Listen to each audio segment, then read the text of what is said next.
Yeah, no, I mean, I'm a millennial. I love more than half of my income going to rent and bills. Woo. I know, right?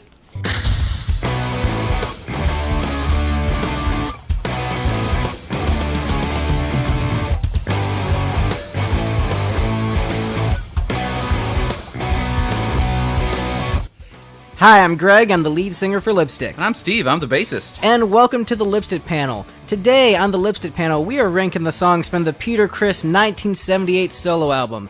This is considered by many to be one of the worst albums in the Kiss catalog. Kiss fans hate this album. This one is in my top 5 Kiss albums. I love it. Every song is 10 out of 10, A+. No, scratch that. 12 out of 10, A++, S rank. Everything on this is amazing. I love it. This is an album I listened to at a ton in high school, and it worked for all my moods. It doesn't matter, like, oh man, I'm really happy, you're gonna listen to the album. I'm really pissed off, I'm gonna listen to the album. I'm taking a shower, gonna listen to the album. This is an all-the-time album. So, of course, I am gonna poop all over it. Hey, this is great. This is A+ material. The only thing I found it didn't work great for was when I was playing Final Fantasy V earlier today and listening to them like, okay, this doesn't mesh. But it works for happy moods, angry moods, and shower moods. This is an amazing shower album. It's fantastic. How long of showers do you take, Greg? Man, when you're just listening to Hooked on Rock and Roll, you're just like, I'm having a great time, I'm dancing. Oh shoot, I fell because it's wet. No, I help, I've fallen and I'm very pruny. I've been in the shower for 30 minutes. Been listening to the sound. It's so great. So that's my experience with it. We have Miss Morgan Bosman, the excellent vocalist. She appeared on a Lipstick song, and she's an amazing solo artist in her own right. Thank you. Let's go around and get the thoughts on the album from our guest panelist and our co-host, Steve. Whoever wants to go first. Go for it. Ooh, okay. Yeah, I enjoyed most of it, honestly.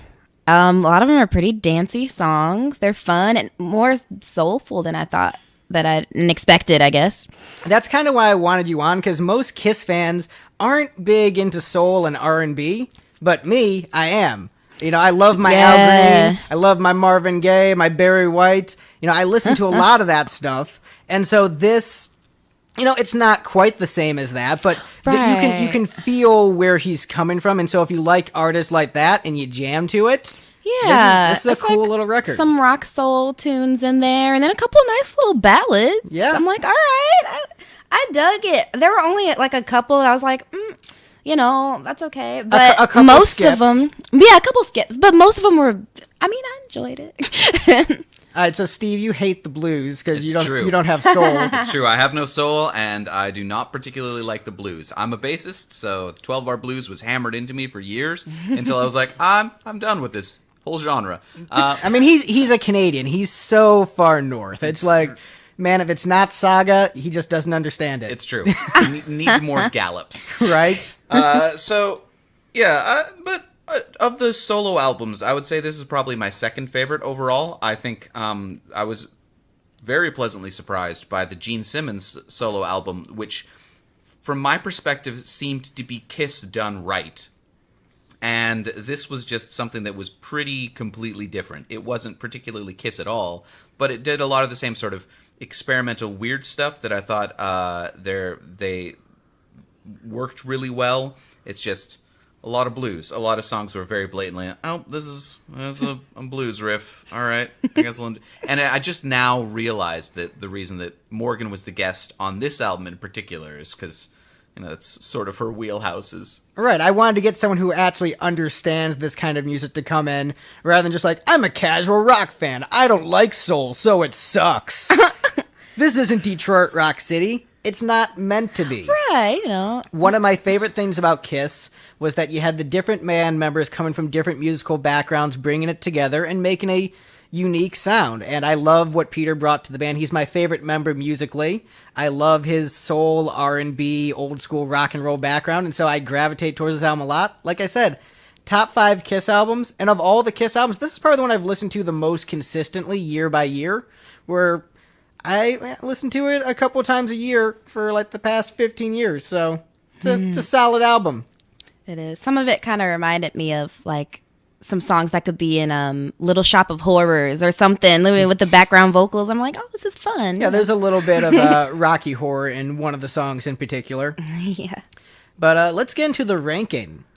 So coming in this is a 10-song album, so the 10th best song on the album, because all of these are A+ amazing, fantastic songs. Kiss the Girl Goodbye. So this song, this was the only song I skipped on the album for years. I just didn't feel it, because this isn't soulful R&B. The rest of the album had the more R&B feel, and this was just a straight, just acoustic ballad, kind of like almost Spanish flamenco-esque.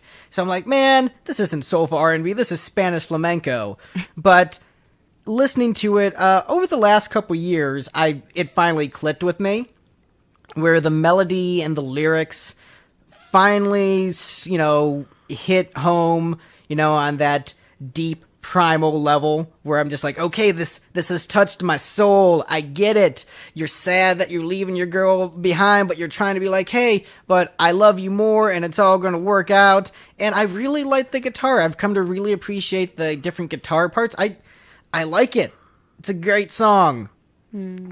So, panelists, your thoughts on this amazing A+ 12 out of 10 song? I ranked that one as number 7 for me. It was like I enjoyed it. It was cool. I didn't dislike it, but it wasn't like one of my favorites. I ranked that one at the bottom. I felt overall it was just a little bit forgettable. Yeah, a little bit.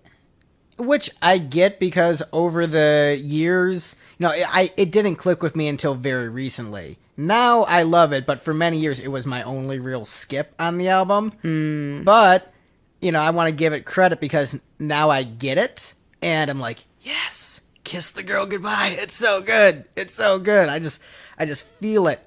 I love this song. I love all these songs. It's going to be my commentary on all of them.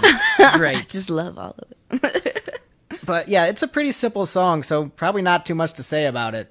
Just like, nice acoustic guitar chill, work. Like Yeah. I didn't skip it, but it wasn't my favorite, but it was okay. It was okay. All right, let's move on to the next one. This one I ranked as the 10th best song on the album. So I still like it, but I put it in last place. The next one is called "That's the Kind of Sugar Papa Likes." that was my 10th too. So Morgan, let me hear you talk about this song and why it's your last place. I mean, the Is title. it the title? It's just a little creepy. But you know what? I was like, okay, maybe it's not going to be creepy. So I listened to it and I'm like, oh my God. Okay, that was not my favorite. What'd you think, Steve? I've been listening to too much Kiss. I went into this thinking, nah, this is going to be super creepy. And then it started playing and was like, that wasn't as bad as I thought. I ranked this one. This was my third from the top because it was like, oh, this isn't that bad. Although when it got to the end and the all-female chorus just kept on chanting, that's the kind of sugar Papa likes. Oh, you're the kind of sugar Papa likes, over and over and over again. You took it as being about you? Just like, I have Peter no Criss, I don't want you to be attracted to me. I'm a pasty Canadian man. I have no idea who they're addressing, but just the fact that he has this gang of women reinforcing it for him, like, you're the kind of sugar Papa likes. Like, oh, geez, okay, please stop, Pete. So this one, I like the verse music a lot. The chorus is a little dissonant for my tastes, but it's grown on me over time, and I do enjoy it. It's lyrically actually below average in terms of Kiss terribleness, so it's not that bad compared to many other Kiss songs. There's a recurring theme is Kiss are not great lyricists. They're really not. And, hey, I admit it on every episode. You try to defend Gish like, oh, it's good that it's not catchy and you can't remember anything. Like, at least I admit the faults and stuff I like. I didn't say it's good that you can't remember anything on Gish. I said that it's, probably to its benefit that you can't make out the lyrics. But I think the biggest strength of this one is Peter's drumming. This one, his style as a drummer really comes out on the track, and just, you feel his swing and vibrancy on this, and I think that's the best part of the song is hearing his drumming on it. So that's what I say is the strongest point of that song. All right, coming up next on the list, another A+, fantastic, amazing song, Easy Thing. This was a song, like I said, first heard this album in high school, and like, oh man, I'm a teenager, and my heart's been broken. Easy Thing was my jam. It's so good, and this one sort of has a traditional power ballad structure, except the guitars never get too distorted. But it's very much a traditional 80s power ballad done in the 70s with Rocky Horror backing vocals. So it's kind of this weird song. This song would be in Rocky Horror Picture Show. And I love it. I will admit this one doesn't hold up as well for me as some of the other songs, but I remembered how much I liked it as a teenager and how much I just resonated with it on that visceral level. So I'm like, okay, this is still good, but I rank it a little bit lower because I don't resonate with it as much anymore being in a healthy, stable relationship. Steve, I'm just stuck on Rocky Horror Picture Show doing power ballads. So I'm picturing, Every Rose Has Its Thorn, but with Colombian riffraff chanting Thorn, Thorn, Thorn after each line. That sounds great. Right? That does, actually. That's why it's distracting. Like, I want this to be a thing now. Kickstarter. If you guys want us to do it, we'll do a Kickstarter. If you give us the cash for it, we will record pretty much anything. It's true. If that metal Disney tribute album, give us the cash for it, we'll do it. Iron Mouse. That sounds really fun. Yeah. He's been talking about this one for years, but made no real progress on it. No real progress actually on be it. really awesome. It's hard finding bandmates for my glam band, let alone my Disney metal tribute Right. project. I volunteer as Tribune. All right, we have our vocalist. Nice. I love the idea of you singing power metal. That's pretty awesome. Just be really Let's fun. get down to business to defeat the Huns. So, any other comments on Easy Thing? Ballads. Yeah, you don't like ballads. He has no soul. Oh man, there were some good ballads. That was the only one I did skip though. I didn't listen to it all the. I tried, but I got really bored. But there were some other ballads that were good, but that was 9th for me, 9 out of 10. I skip ballads not because I have no soul. I skip blues songs because I have no soul. I skip ballads because I have no heart. Got it. Speaking of ballads, next on the list, the lead single from the album, Don't You Let Me Down. Oh, I like that one. All right, so I want to get your thoughts on this one, Morgan. I'm trying to remember how it goes. Baby, don't you let me down, don't you let me down. It's got that nice mellow groove to it. It was a smooth groove. Yeah. I dug Peter it. Criss, he's smooth. He's got some soul. I dug it a lot.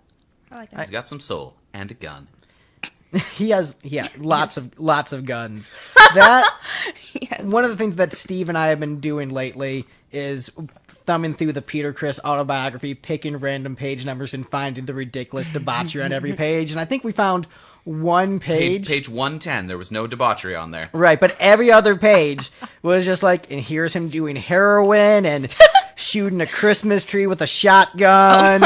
And just every page is like, what was the one we read, just like no context? Peter Criss was naked on a gargoyle saying, fuck you, Muhammad Ali is the greatest. Yeah. And that was immediately after another page where they're like, you read something and then you skipped straight to the gargoyle. Yeah, each page in isolation makes no sense, but that is the narrative of this man's life.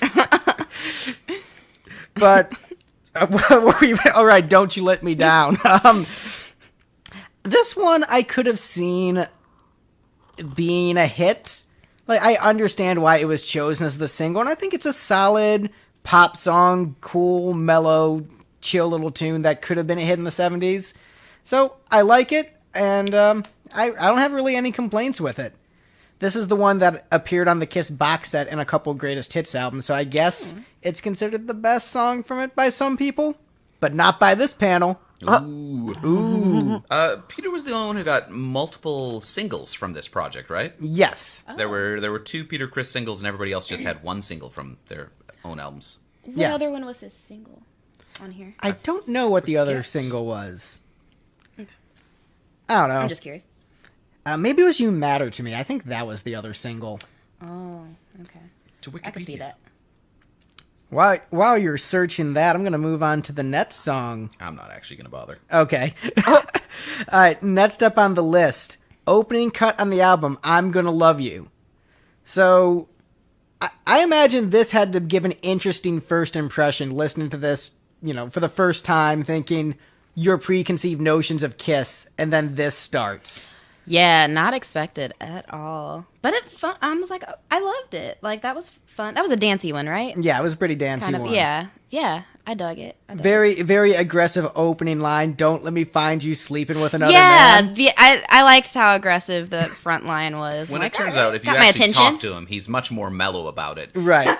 Don't let him catch you sleeping with a man below his own caliber as a musician. Oh, right. There's one page in the book where he's complaining about his wife having an affair. At the same time, he was having an affair with someone else. Oh. But he was pissed off that it was like the bassist from a band he thought sucked and didn't sell That's as his well only as complaint. Kiss. It's like, look, if you're going to cheat on me, cheat with someone in Zeppelin. Don't cheat on me with someone from Angel. That band sucks. And like that was his beef. Not that That's she was hilarious. cheating, but she was cheating with someone whose music he thought sucked. Just so ridiculous. Peter. But yeah, this, great start to the album. Once again, another kind of dissonant chorus, which I'm not as into as the other choruses on the album, but, it just sets the mood. You're like, yeah, I'm ready to party, or I'm ready to be pissed off, or I'm ready to take a shower. Either way, it's just like the mood is set, and it's going to be a great day. What was it? One of my friends, Andy from Pot of Thunder, I commented that I was listening to this album this morning. He said, Greg Troy is ready to take life by the balls today. I'm like, yeah, that's right. Peter Criss, 78 solo, just gets you pumped, ready to take on life and shoot it with a shotgun. Taking life by the balls in the shower, that's just, good preventative health and safety. That's right. Check for lumps. Speaking of water things, I Can't Stop the Rain is next on the list. Big, epic ballad closing the album. This one tends to be better regarded amongst Kiss fans. Like, a lot of Kiss fans complain about the album, like, everything sucks. Well, actually, I Can't Stop the Rain is alright. Actually, no, that's pretty good. Like, that's when they, like, slowly peel back the layers, like, alright, I can't hate on I Can't Stop the Rain. One of the best opening lines to a song ever. This is New York. Yo. Like that just start.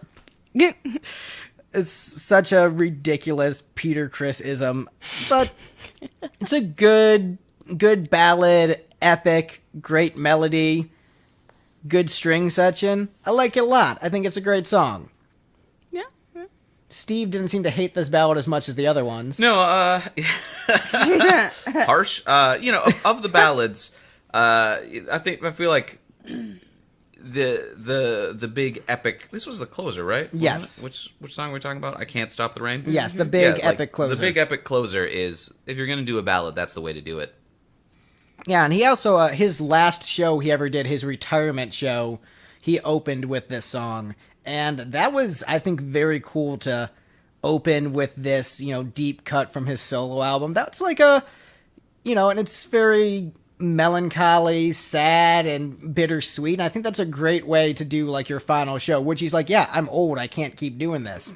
So he did, like, a small club show, sort of intimate setting, and opened with this song. I thought, that's a cool way to do it. That's a cool opener, because you usually think, open with a badass, awesome rocker, but just opening with this bittersweet ballad, like, I love music, but I have to stop doing it at a certain point. Like, that's beautiful to me. So, I love the song. I thought it was nice. Next up on the list is my favorite song on the album. It has rock in the title. Nice. This is Yes. Hooked on Rock and Roll. Ooh. So many great lyrics in this one. They called the family doctor to see what he could do. Doc said, no, you can't cure his soul once he's infected with the blues. I'm like, yes! Oh, man! I'm feeling this so much! He's like, oh, man, I was vaccinated with, the record player needle, the Victoria needle. It's like, oh, man, this is This is so rock and roll. The horns, the saxophone, just the swagger, the danceability. I'm just like, yes, I feel all this. I feel all of this so much. Yeah. Like, if you have any ounce of soul in you, I can't see how you wouldn't like this song. Steve, do you have... Greg is just staring at me if you have any ounce of soul. Steve. My take on this one was it sounded to me a lot like I'm Gonna Love You, but without the interesting change-ups in the rock piano. So I ranked it below that one, which is, mid-bottom. I think just the lyrics of this one elevated above that one for me, and I like that the chorus isn't as dissonant. So that's why I gravitate towards this one more.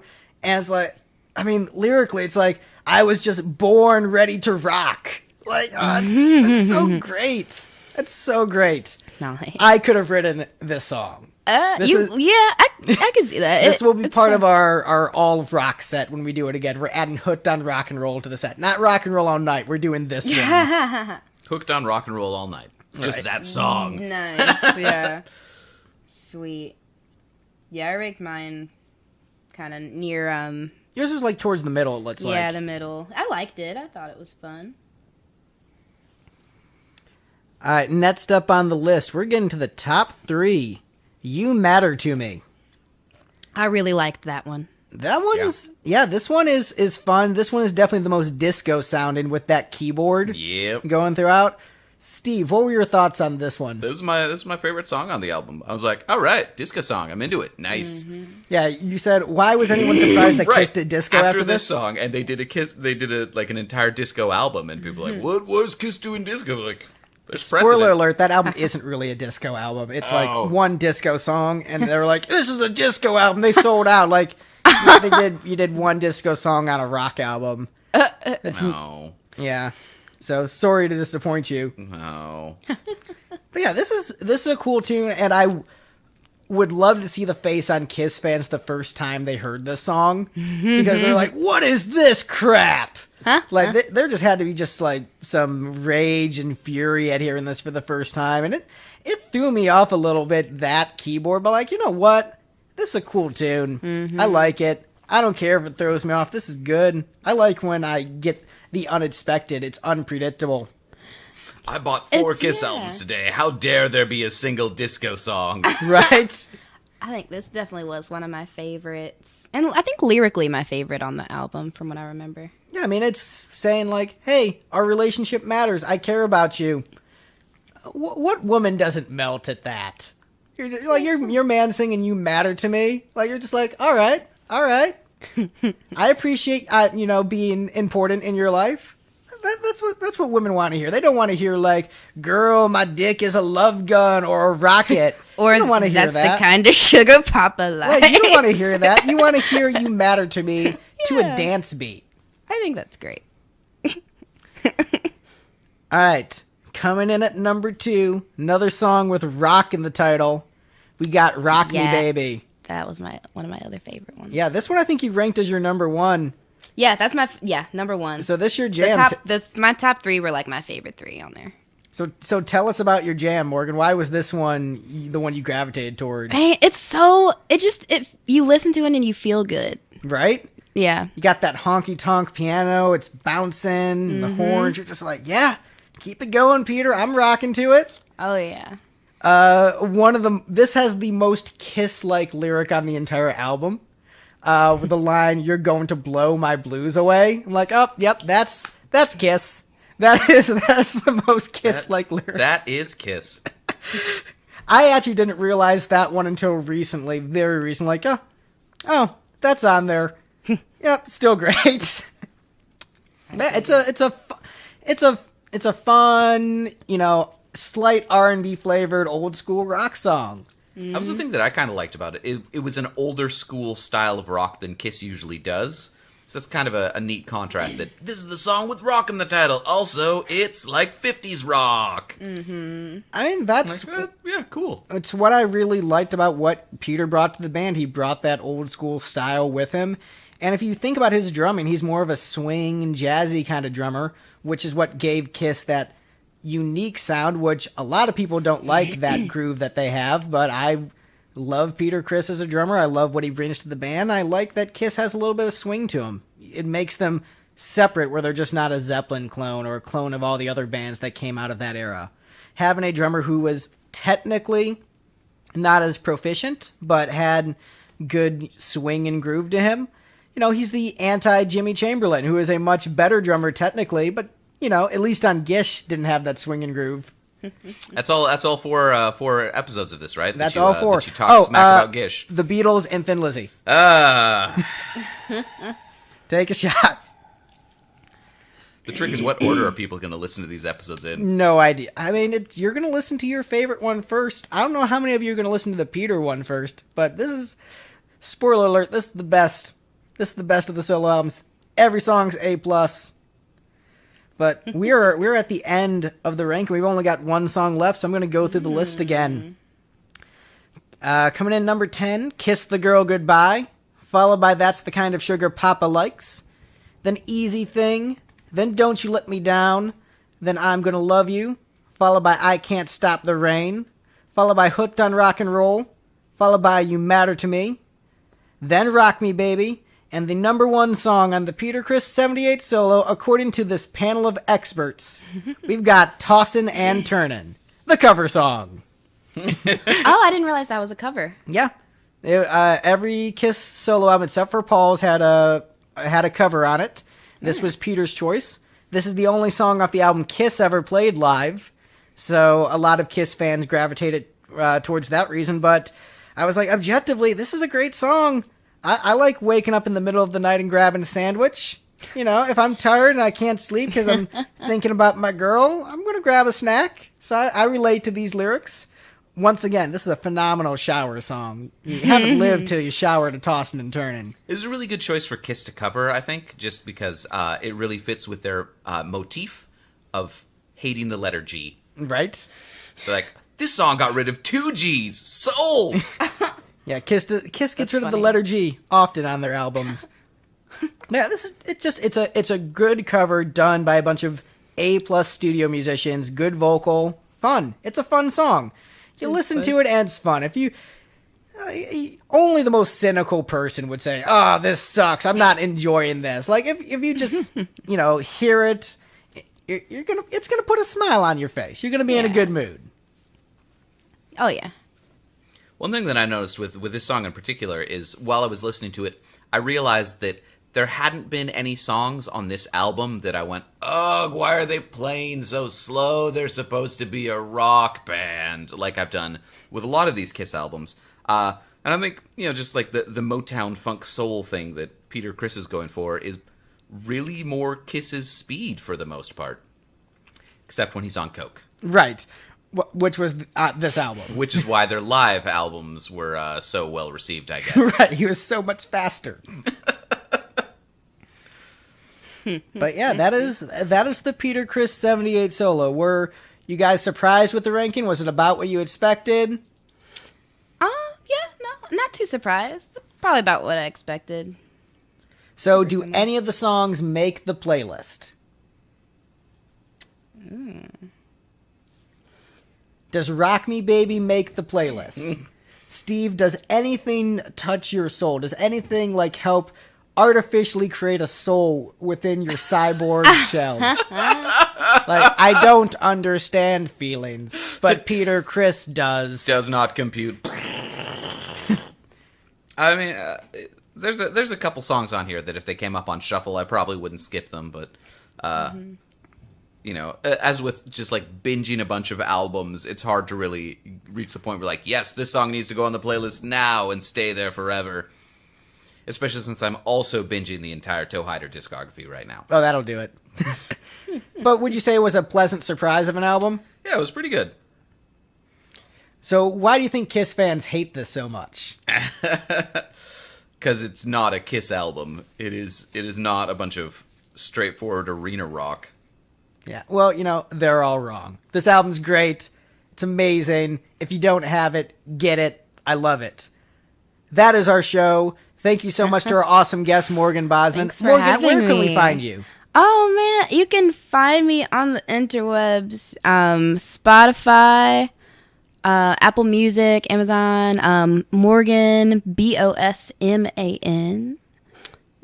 Just released a single a couple weeks ago. So it's called "Find My Own Peace." Yeah, she is an amazing singer. If you like music, if you have soul, if you have any kind of soul within you that resonates to beauty and emotion and passion, then you will love her stuff. If you have no soul like Steve, Right. actually Steve has no soul and he likes Morgan stuff. So even if you're a soulless Canadian like Steve, you will find something to love in Morgan's music. Hey, She is I fantastic. resemble that. Don't disparage other Canadians that way. And we are Lipstick. You can find us at lipstickgeneration.com. That has links for everything. Just go there. Our song that we did with Morgan is called Stop, Drop, and Rock and Roll. Please check that out as well. And enjoy the other episodes. Have a good one. Peace.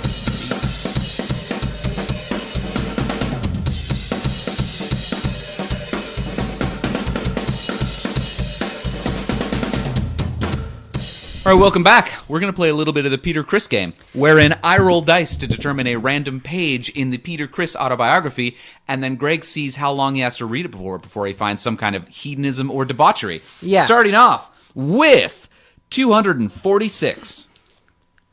246. This is a fun little special bonus because this is my favorite of the 4 solo albums, and I didn't want this episode to be this short. We're on time constraints when we recorded the first half, but, you, the listeners, deserve more. And also, shout out to my guys in Pot of Thunder for playing the same game. Kindred spirits. I've been playing this game for years, and so I love you guys. You keep recognizing how ridiculous this band is. Oh, okay. The very first sentence of, you said 246. Correct. Look at her, I said to the girl. Do you really think that I would sleep with you after I married someone like that? You're a pig.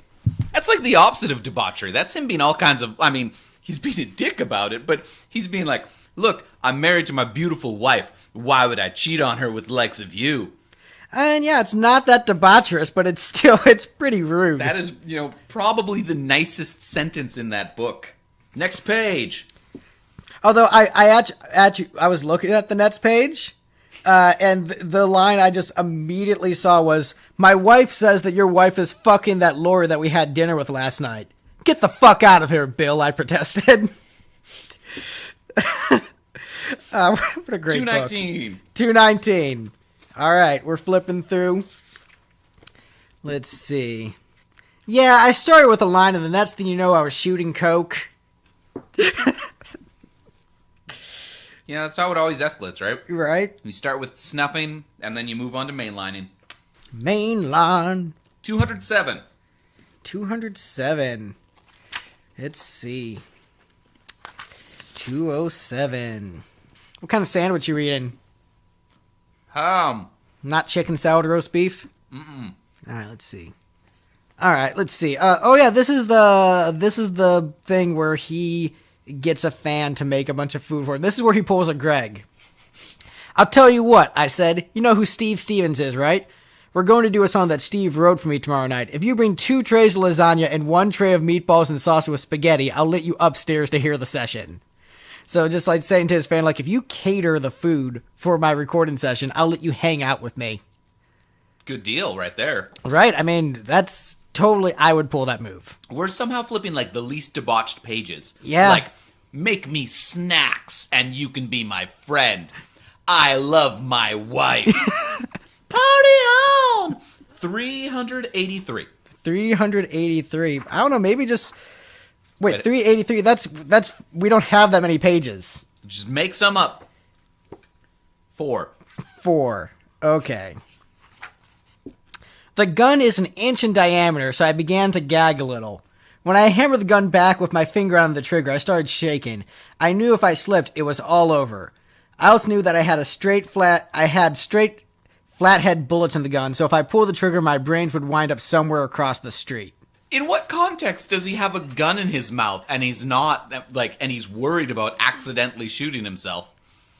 Is he, trying to clean it with his tongue? I learned this technique from Gene!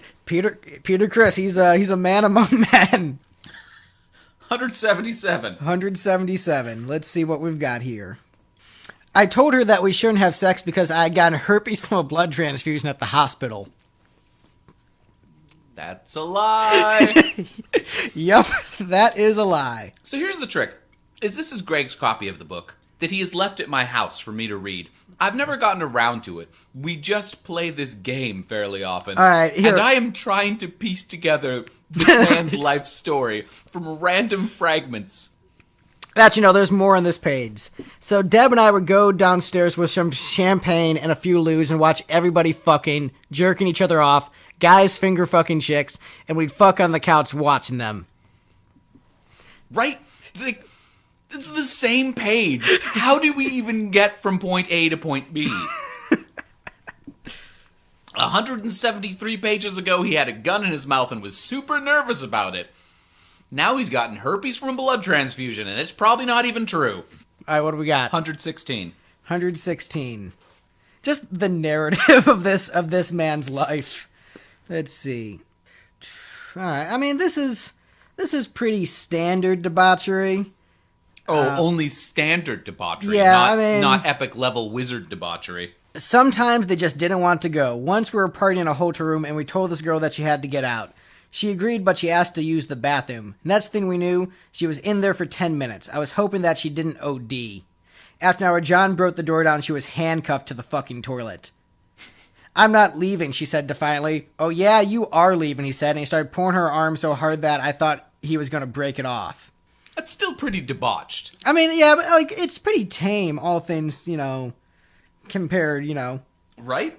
It's not like she was, doing coke off the All toilet. right, so I'm looking at the Nets page, and just the line that stood out when we're talking about the tame debauchery. But even a room full of 50 girls got boring after a while. So we came up with some stupid games we'd play. Like a hotel room of 50 girls? I Yes. feel like that would be boring, because you'd be like, wow, this is just crowded. Who farted? 78. 78. That was the year I released my solo album. Let's see. Oh man, this might be man, we're not nailing it as much as we normally do. Yeah, this is alright, let's see if he's at least talking shit on somebody on this page. Yeah. No, he doesn't even talk shit on anyone on this page. This is just, him saying nice things about people. So yeah, 78. Well, it was a good year for him. I guess, yeah. 2. Alright, so I found my .357 Magnum, tucked it under the waistband of my sweatpants, threw my bathrobe on, pulled on some sneakers, grabbed my bag with the cash, and ran. I feel like this book starts with an in media res thing, doesn't it? Where he's explaining that somehow he's at the point where he's in his underwear with a gun in his mouth and a bag full of cash and drugs. However did I reach this position? That's how it's actually structured, isn't it? Record scratch. You're probably wondering how I ended up here. Zach Morris is trash. 349. Alright, 349. See, now that I got you stoned, you'll let me do anything. It's what, like 4 pages from the end? Yep. I guess. 29. 29. Let's see. There's good stuff in this page, but I want to get it right. Needs proper context. But having sex itself was far from that romantic. My Uncle George got me my first blowjob. I was around 13 when he came over one night. He was loaded. Yeah, there's some important context that you could be in there. Who blew a 13-year-old Peter Criss? Anyway, moving on. You got to read the book to find out. 109. 109. You realize if you get your own copy of the Peter Criss autobiography, you can play along at home with us. That's right. You can find the debauchery that we missed, be like, oh, this was the best debauchery. Why would they skip that? Because there's too much of it. We don't have time. And Greg's a slow reader. I mean, I'm trying to skim the page. All right, this one, man, we're not nailing it tonight. This is just, oh look, our band's becoming real successful. Yeah. 355? 355. Assuming there is a page 355? I'm just now realizing I've been doing the math wrong the entire time. He's talking about Jesus on this page, so there's not that much debauchery. What did he do to Jesus? This is like him talking about, like, praying and stuff. All right. You know, it's the come to Jesus part of the book. It's at the end. 135. 135. Did we do this one already? I don't know. I just fixed the math in my head, so I'm not really paying attention to which pages we're rolling. I would go upstairs onto the balcony and lean over with a drink in one hand while a broad was sucking my cock. Slowly but surely, I became addicted to cocaine. This is a separate paragraph. 266. 266. I like the idea that those are the same paragraph. Be like, you know, drinking while getting filleted was what got him addicted to cocaine. All right. After every gig, the girls would line up alongside the bus. Once in a while, I'd pick out about 10 of them and bring them on board. 43. Wait, he can fit 50 girls in a hotel room, but only 10 in a bus? Maybe it's just 10 at a time. He can fit 50 girls in a hotel room and only 10 in a bus. That was much earlier in the book, though, so presumably his packing skills got better as time progressed. Like, all right! We can fit 10 in the bus. On second thought, we can fit 25 in a bus.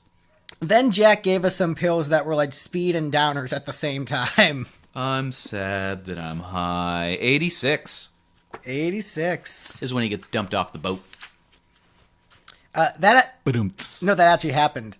Oh, is it on page 86? Because that would be wonderfully poetic. No, there's a page in this book. Paul McCartney rescues Peter Criss from drowning. Ah, yes, you've told me about that. Let's see. All right, so 86. I'm Paul McCartney. I look like Jesus. On page 355. To my surprise, Paul wanted to join me, and he had a set of balls like a fucking elephant's. So we tied the ribbons and put our balls in 2 champagne glasses, and I slowly opened the door to the room. We've read that one before, actually. That's where they were annoying Gene, was it? Yep. Yeah. 50. Let's see, page 50. He loved speed. He could take 4 black beauties and sweat his ass off, but keep playing forever. I don't even know how to measure that. 192. 192.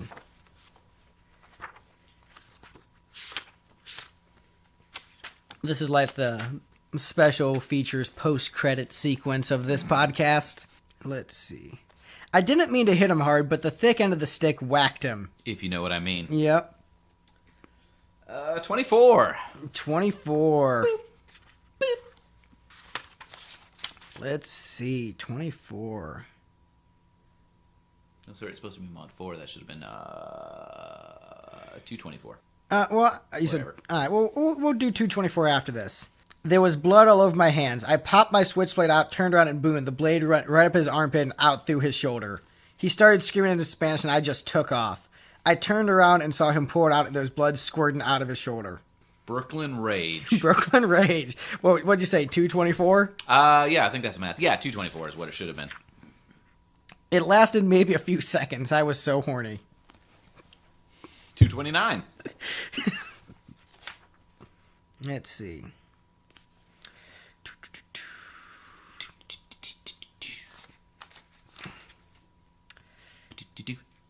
Alright, so yeah, no, this is like building up to some gunfire, but it doesn't happen on this page.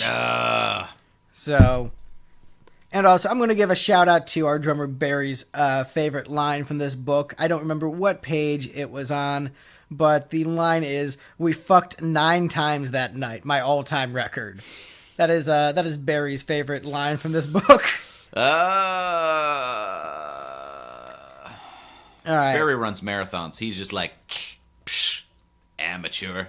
Give me something good, Steve. 49. 49. We already did 50, so it's the page before that one. Right. All right. I ended up on this page randomly, so I'm going to get to 49 in a second, but I fired the gun and the bullet went right through Beatty's head on the screen, through the screen and into the wall. Now there was a huge tear in Gene's projection screen. You've read that one before. I feel like the spine of this copy of the book is broken to your favorite passages of debauchery. I was just flipping through, ended up there. Because the spine is broken because you've read that passage so many times. I mean... Like, yeah, screw Gene's TV, rock and roll! I just end up on these random pages. I gave her a few lines of coke and then I slipped her a Quaalude. It was like leading a donkey to water. Ooh. Once you got into that white rolls, there were no complaints. That girl that I gave drugs to till she passed out didn't complain about me having sex with her. Thanks, Bill Cosby. As I said, 49. 49. Let's see. All right, this is just him being a hipster. It's when he was living in England and saw Elton John when he was just a club act before he was popular. Ooh. All right, one more. Let's close out on something great. All right. 8. Page 8. Don't let me down, Catman. I mean, page 8, we're probably going to end up back in that, Hey, fuck you. Eat my dick. All right. Actually, no, here's the line before it. One day, he came home from work and my grandmother was cooking and he said, hey, fuck you, eat my dick. Who is he in this context? You will find out if you purchase Peter Criss Makeup to Break Up. That is our show. Good night.